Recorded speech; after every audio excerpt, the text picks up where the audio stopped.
sink into the floor. Wait. Sink. In 2017, an important new phrase entered the lexicon. Now you're in the sunken place. How long had we all been languishing in the sunken place? Jordan Peele's paradigm-shifting first feature as writer-director had an impact far beyond most directors' fifth, sixth or seventh. Get out! Yo! Get Out was a cultural phenomenon. To date, Peele has released 2 smart, creepy, era-defining horror films. What do you want? Yet this filmography hardly reflects the true scale of Peele's influence. A man both nowhere and everywhere at the same time. A reviver of cult genre classics, and an executive producer of whole new ones. Jordan Peele is a horror auteur and creator mogul of film and television. What dimension are you even in?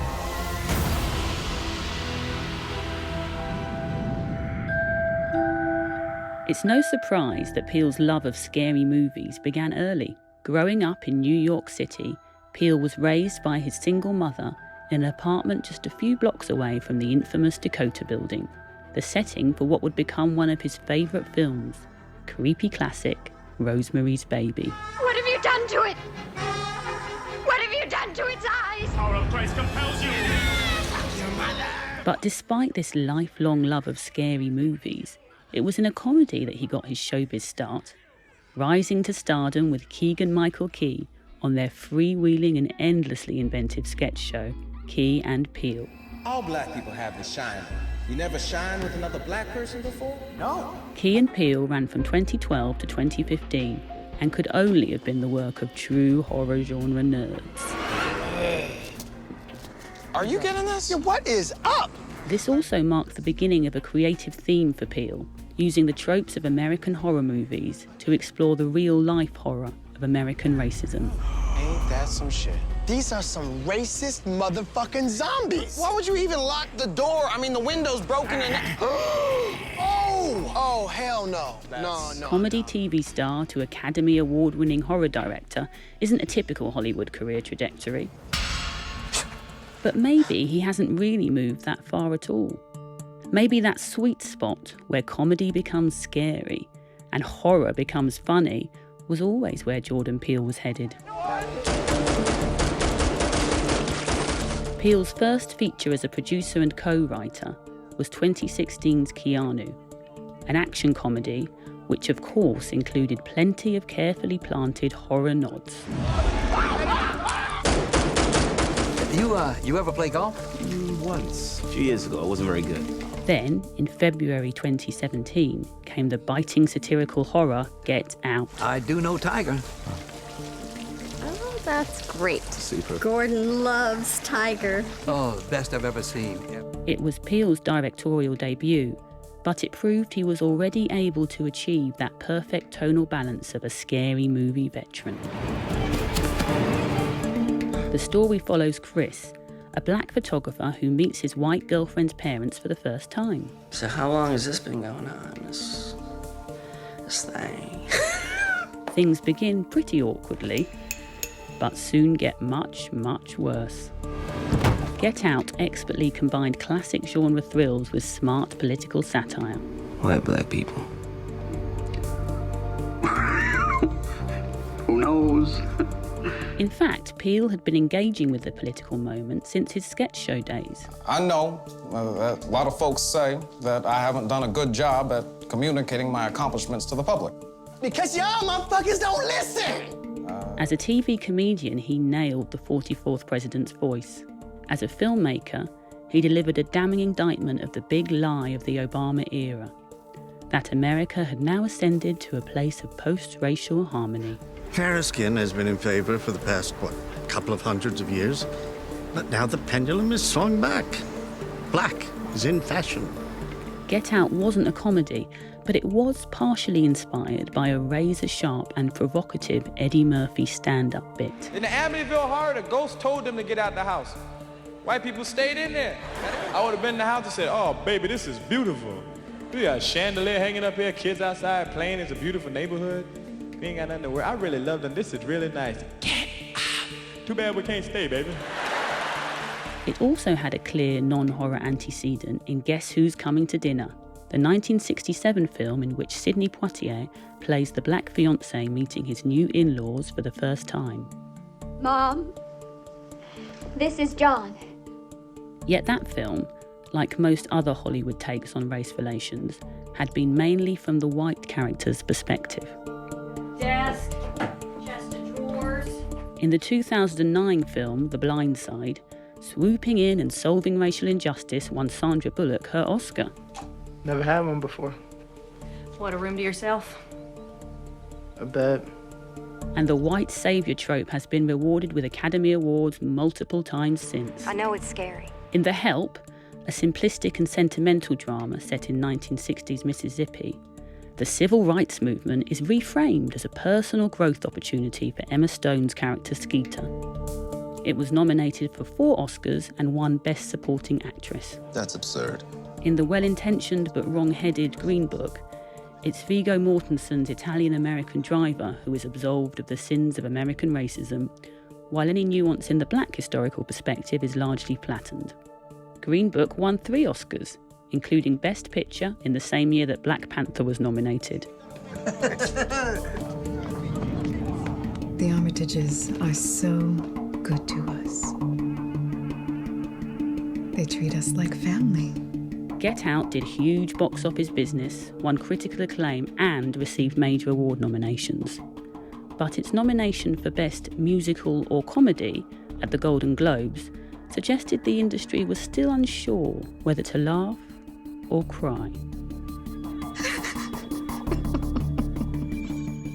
Maybe that's because Get Out wasn't really comedy or horror, but a revival of another genre entirely, the social thriller. In interviews, Peele defined the social thriller as a movie in which the ultimate villain is society itself. Be that society's control over women's bodies, as in Rosemary's Baby. We're your friends, Rosemary. There's nothing to be afraid of, Rosemary. Honest and truly, there isn't. There's nothing but a mild sedative to calm you down.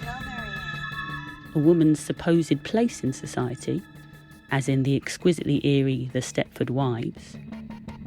Or wider issues of class and gentrification, as in Wes Craven's twisted fairy tale, The People Under the Stairs. You and your brother are landlords of over 50 buildings in this city, all of which you've allowed to deteriorate into rat-infested hellholes, while you guys get rich charging ridiculous rents. What social thrillers had previously done with class and gender, Peele wanted to do with race. Come on, I get it. White family, black servants, it's a total cliche. I wasn't going to take you there. Well, you didn't have to, believe me. But the racism that Get Out targets isn't the hood-wearing, cross-burning kind. It's something more insidious, something a bit closer to home for the white liberals watching and applauding in cinemas. By the way, I would have voted for Obama for a 3rd term if I could. Best president in my lifetime, hands down. I agree. Yeah.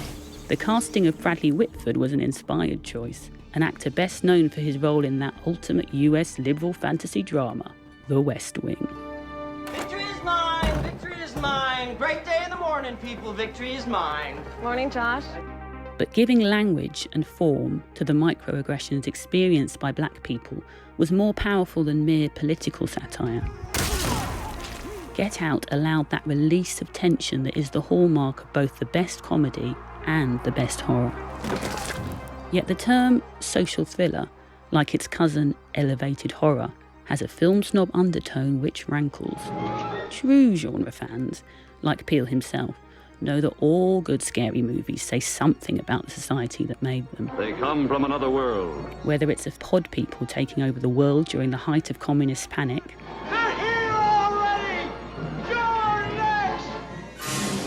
or a Reagan-era ghost story about a comfortable family home attacked from within. Peele is certainly no snob. He's the ultimate pop culture aficionado, and he uses his knowledge to subvert audience expectations by, for instance, casting Marnie from generation-defining TV drama Girls. I can't take you anymore. You think that everyone in the world is out to humiliate you. You're like a big, ugly fucking wound. Ever so slightly against type, as another elegant and privileged young woman. Fuck that, you don't have to give him your ID because you haven't done anything wrong. Who just does a better job of concealing her true motivations. I will feed you to my children. Or showing that two extraordinary black superheroes, played by Winston Duke and Lupita Nyong'o, can be an ordinary American mom and dad. We made it! By the release of Peele's second film as director, Us, in March 2019, two events had changed the context for black filmmakers and audiences. You're in the middle of the world. Firstly, a Best Picture win for Barry Jenkins' beautiful coming-of-age tale Moonlight. And then Marvel's spectacular Black Panther, which became a huge critical and commercial smash. This, along with Get Out's own impact, created space for Peele to tell a black story that isn't just about race. Us harked back to one of horror's oldest tropes, the deep-rooted Freudian fear of encountering a doppelganger. That is someone who looks just like you, but isn't. It's full of eerie mirror images, doubles, and uncanny twins. The genre lineage is clear. Look at this episode from one of Peele's favourite TV shows, the original Twilight Zone, in which a woman has an unsettling encounter with herself. What are you people? But once again, Peele layers political and social meanings on top. We're Americans. The relationship between those living happy lives up on the surface and their doubles struggling underground is an intentionally elastic metaphor. Do the tethered represent the world's poor, left behind by prosperity? The colonial crimes we'd rather keep buried in the past? Or our traumatised former selves? One thing is for sure, when the revolution comes, even your most coveted consumer goods will betray you. Ophelia, call the police. Sure. Playing Fuck the Police by NWA. All this reverses the usual slasher film cliche, the one where the black guy carks it first. In Peele's world, the final girl of horror is a black guy. Making black people the protagonists of horror instead of expendable slasher fodder feels fresh. But in a typically Peelean fashion, it also references the original black horror protagonist, Ben, played by Dwayne Jones in Night of the Living Dead. He survived a zombie attack, only to be shot dead by police officers. All right, Vince, hit him in the head, right between the eyes. Get Out teases a similarly bleak ending, but Peele decided to, once again, subvert our expectations, providing the audience with a well-earned moment of release. Shit! This isn't just a neat reversal of scary movie cliches. It's logical too. When you think about the level of everyday violent threat experienced by many black people in the US, doesn't it make sense that the person best equipped to endure and overcome would be a guy like Chris? Or a woman like Adelaide?